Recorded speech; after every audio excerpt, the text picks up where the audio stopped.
სამებაში მრევლი დილიდან იკრიბებოდა, რატი მეტრეველია დილიდან მათთან ერთად და ახლა კიდევ ერთხელ თავთ პირდაპირ ეთერში რატი გისმენთ. მძიმეა სიტუაცია მთელი დღის განმავლობაში სამების საკათედრო ტაძარში და უფრო მძიმეა მოისმინო იმ ადამიანების კომენტარები და ემოციები, რომლებიც ილია მეორეს გლოვობენ. ძალიან რთულია ამის მოსმენა, თუმცა ისინიც და ჩვენც რეალობას ვუსწორებთ. თვალს მთელი დღის განმავლობაში ვცდილობთ მათთან გასაუბრებას, ვცდილობთ ვკითხოთ, რას განიცდის ახლა მრევლი. ბევრჯერ მოვისმინეთ ძალიან სამწუხარო ფრაზა, რომ ახლა მართლმადიდებლური ეკლესია და სრულიად მრევლი დაობლდა. ამ მძიმე სიტყვების შემდეგ აღარ სურს ხალხს კომენტარის გაკეთება და ბუნებრივიც არის, იმიტომ რომ ძალიან რთულია მოუყარო მოკლე კომენტარში სათქმელს თავი, იმ სათქმელს, რომელიც ალბათ ვერ დაიტევს ილია მეორის მოღვაწეობას.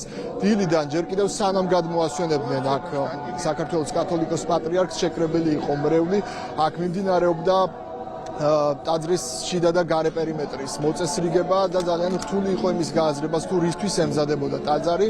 ახლაც აქ სავსეა მიმდებარე ტერიტორია მრევლით და ადამიანები გვიზიარებენ თავის ემოციებს იმასთან დაკავშირებით, თუ რას გრძნობს ახლა ქართველი მართლმადიდებელი, რომელსაც ალბათ ერთ-ერთი ყველაზე მძიმე მომენტი უდგას მის სარწმუნოებრივ ისტორიაში.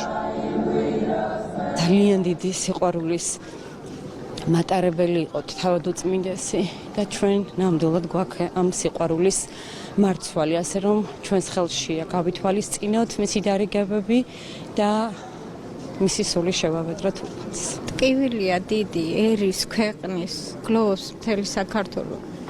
გაგვაერთიანოს ჩვენმა პატრიარქმა ღვთის შეწევნით, რაც აქ ვერ შეძლო დედამიწაზე.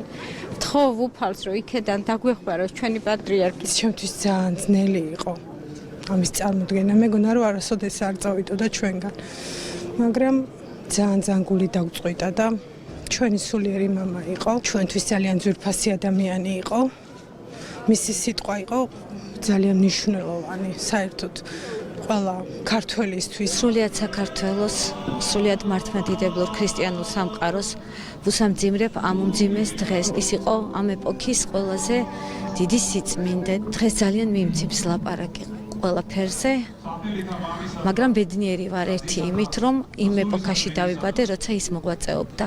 ის იყო უდიდესი სულიერი მოძღვარი და ჩვენ ძალიან დიდი ძალისხმევა გვჭირდება, რომ გავაგრძელოთ კიდევ სულა წინ, გავძლიერდეთ.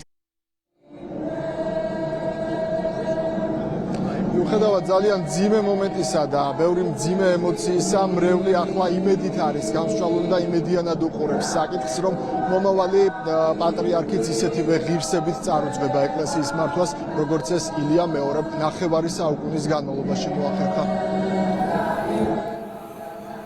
მადლობა, რატი მეტრეველი იყო.